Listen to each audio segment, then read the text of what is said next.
Hello friends, today I'm going to tell you about the movie Good Luck to You, Leo Grande. Nancy Stokes rents an expensive hotel room and orders a man. At the same time, Leo Grande drinks a cup of coffee in a coffee shop across the street and goes on a date with a new client. When he meets the woman, he compliments her and tries to enlist her support.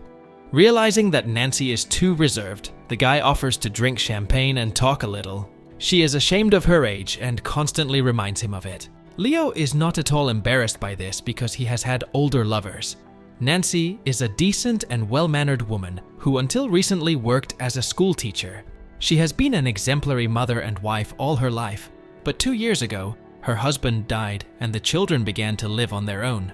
Upon retirement, she realized that she had spent most of her life working, but hadn't been able to enjoy life in bed by renting a hotel and ordering a callboy. She hopes to experience for the first time a pleasure she only knows about from books.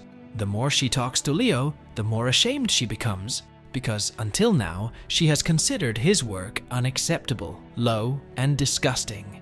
At the same time, she doesn't want to continue the conversation and wants to move on to intimacy as soon as possible, enjoying the young handsome man's body.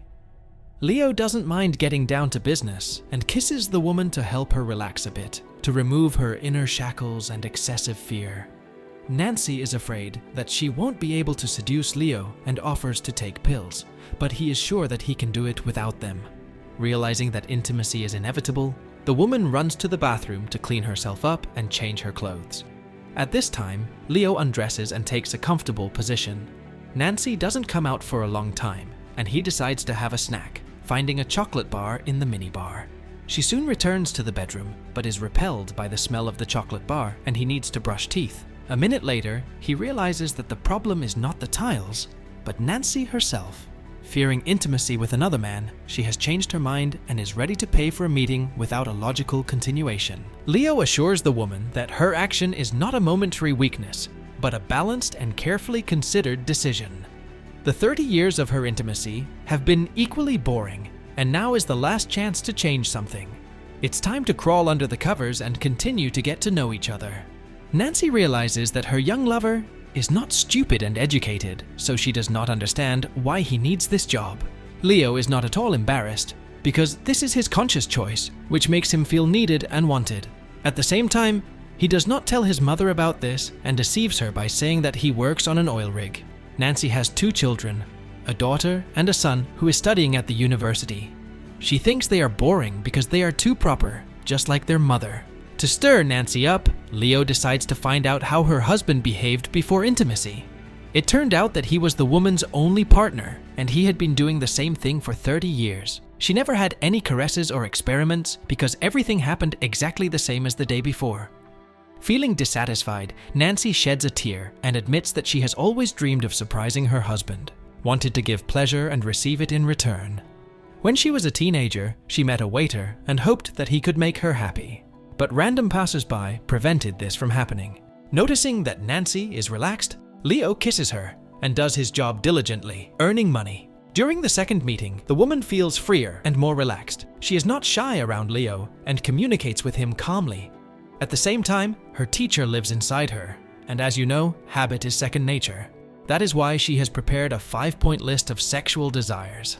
Nancy would like to fulfill them as quickly as possible, starting with the first and most difficult challenge. Noticing that the woman is still a bit stiff, the guy asks her to get rid of her inner shackles and feelings of judgment. She realizes that many nuns have more experience than her, so she is ready to kneel down and satisfy her lover. As she unbuckles her belt, Nancy is afraid of not satisfying Leo, but he reassures her. The moment is spoiled by a sudden phone call. Her daughter has another problem, and she needs to talk to her mother to get valuable advice and support. When she returns, she is ready to continue the work she has started, but Leo suggests dancing and relaxing a bit. During the dance, Nancy becomes less and less shy, starts smiling, and feels free. The couple is interrupted by another call from their daughter, which spoils the romantic atmosphere. Nancy is tired and doesn't want to answer it. Leo is ready to pick up the phone and say that his mother's mouth is full, but the woman is not satisfied with this option. Having dealt with her daughter, she is ready to kneel down again and demands to continue. Leo takes his time and offers a massage. Leaning against him, the woman feels his muscles and asks him to take off his shirt. She admires her lover's flawless body and feels uncomfortable again. Putting Nancy in front of a mirror, the guy teaches the woman to love herself as she is. To help the teacher relax a little, he suggests role-playing, but Nancy is not happy with the idea. Realizing that the idea is stupid, the woman starts crying and does not want to take off Leo's pants. After telling her about other clients, the callboy relaxes the clamped-down Nancy, and she dares to speak more openly. During the third meeting, the woman behaves more relaxed and allows her lover to satisfy her with sweet kisses. She still can't achieve pleasure, but she doesn't want to imitate it. Having crossed the second item off her list of sexual desires, Nancy wants to get to know Leo better. He is against excessive frankness because there are boundaries of personal space that are strictly forbidden to cross. As it turned out, Nancy decided to find out Leo's real name, and after digging around on the internet, she succeeded. Upon learning this, the guy gets very angry and starts packing. He no longer wants to continue the meeting and will never return to the room. Nancy feels guilty and apologizes because she just wanted to be closer to each other and is ready to tell him her real name. Leo doesn't want to hear it because the woman has poked her head in where it doesn't belong. As it turns out, when he was a teenager, she and other students threw an adult party and his mother caught them. Since then, she has abandoned her son, telling her friends that he had died. Feeling abandoned, Leo left home for good and earns his living as a gigolo. He leaves, but returns a minute later to find his smartphone. He doesn't find the phone, which causes Leo to have a fit of rage, to which the neighbors and the hotel manager respond. Finding the smartphone under the chair, the guy says goodbye to Nancy forever and leaves, promising to return the money for the date. The fourth meeting. The woman has ordered a callboy again and is waiting for him in a cafe. She recognizes one of the waitresses as Becky, a former student who misbehaves at school. Afraid of sounding frivolous, the woman says that she is waiting for a guy to whom she is going to sell her car. While waiting for Leo, she thanks him for meeting her and apologizes for her inappropriate behavior. Nancy has recommended the guy to her friends and is not afraid to give her real name. Feeling trusted, Leo also talks about his past and the mistakes he has made.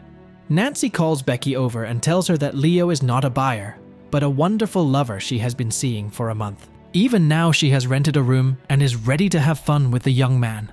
Having learned her moral lessons, Nancy realized that she needs to know how to live and enjoy life.